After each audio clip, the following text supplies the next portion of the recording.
বা চুরি করে খেতে পারলে বেশি মজা পেতাম। হ্যালো, আসসালামু আলাইকুম। সবাই কেমন আছেন?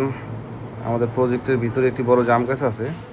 জাম গাছটিতে বেশ জাম ধরেছে এবং বৃষ্টির কারণে জামগুলো একদম কালো কালো হয়ে আছে। তো হঠাৎ করে মনে হলো জাম খাবো। তো নয়নকে বললাম, নয়ন ভাই জাম খাওয়ার ব্যবস্থা করেন। তো বললো, ভাই দেখতেছি। সে লাঠি, পলিথিন এগুলো সাইড থেকে নিয়ে আসলো এবং জাম পাড়ার জন্য লাঠিটা বাঁধতেছে। এটা দিয়ে জাম গাছ ঝাঁকি দিবে। আপনার অনুভূতি কি বলেন? হ্যাঁ, জাম পাড়ার অনুভূতি কি? বা চুরি করে খেতে পারলে বেশি মজা পেতাম। সবার সামনে খায় মজা নেই।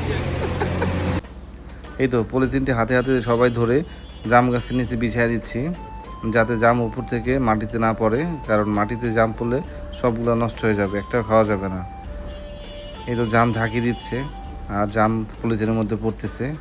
জাম দেখে লোভ না সামলাতে পেরে সবাই নিয়ে খাওয়া দাওয়া শুরু করে দিয়েছে।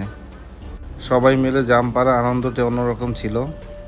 এই ঝাঁকিতে অনেকগুলো জাম পড়েছে এবং জামগুলো সংগ্রহ করে আমরা অফিস রুমে চলে গেলাম এবং ভালো করে ধুয়ে আমরা সবাই একসাথে খেলাম। গাছ পাকা ফ্রেশ ফল খাওয়ার মজাই অন্যরকম।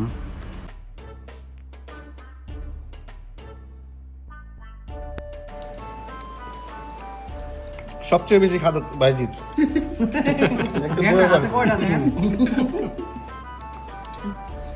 ভাই আপনি এক কাজ করেন,